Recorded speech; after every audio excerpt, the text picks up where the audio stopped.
முல்சீத்தா மரத்தின் காய்ந்த இலைகள், அதன் பொடி, உணவே மருந்து மருந்தே உணவு. முல்சீத்தா தாவரத்தின் இலைகள் மற்றும் பழங்கள் மருத்துவ குணம் வாய்ந்தது. இதன் தாவரவியல் பெயர் அன்னோனா முரிகாட்டா. இத்தாவரத்தின்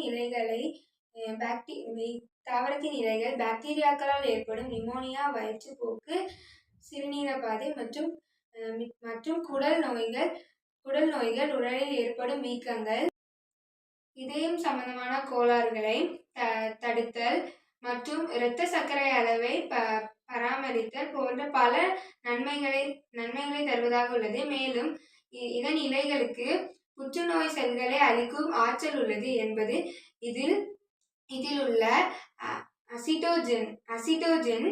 அசிட்டோஜெனஸ் உடலுக்கு அதிக எதிர்ப்பு சக்தியை தந்து புற்றுநோய் உள்ளவர்கள் முல்சீத்தா இலைகளை டீ போட்டு குடித்து வந்தால் கீமோதெரபிக்கு சமமானதாக கருதப்படுகிறது.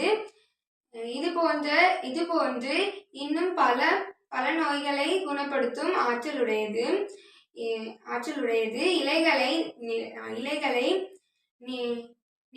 நிழலில் உலர்த்தி பொடியாக்கி வைத்துக் கொண்டால் எல்லா காலங்களிலும் எல்லா இடங்களிலும் பயன்படுத்தப்படுகிறது. நம் நாட்டில் கேரளா மற்றும் கன்னியாகுமரி பகுதிகளில் இயற்கையாகவே முல்சீத்தா விளைகிறது. மேலும் இப்பகுதி மக்கள் இதன் மருத்துவ பயன்களை அறிந்திருப்பதால் நன்கு பயன்படுத்தி வருகின்றனர்.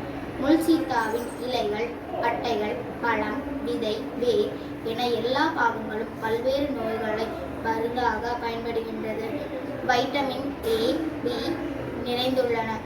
காம்ப்ளெக்ஸ் புரோட்டோன், நார்ச்சத்து நிறைந்துள்ளன. முக்கியமாக இதில் உள்ள ஆன்டி ஆக்சிடென்ட்கள் புற்றுநோயை கட்டுப்படுத்துகின்றன. வயிறு, மார்பு, நுரையீரல், கணையம், மலக்குடல் உள்ளிட்ட 12 வகையான புற்றுநோய்களை கட்டுப்படுத்தக்கூடியது. புற்றுநோய்க்கான கீமோதெரபி முறையை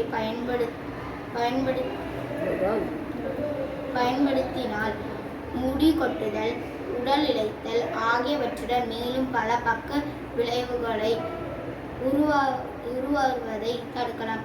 குழந்தைகளுக்கு ஏற்படும் சளி, காய்ச்சல் போன்ற தொந்தரவுகளை முல்சீத்தா பழம் சரி செய்யும். பெண்களுக்கு ஏற்படும் தைராய்டு பிரச்சனைகளை கூட இந்த பழம் குணப்படுத்த பெரியவர்களுக்கு முல்சீத்தா பழம் இலையை கொண்டு தயாரிக்கப்படும் தேநீர் அருந்துவதன் மூலம் 12 வகையான புற்றுநோய்களை தடுக்க முடியும்.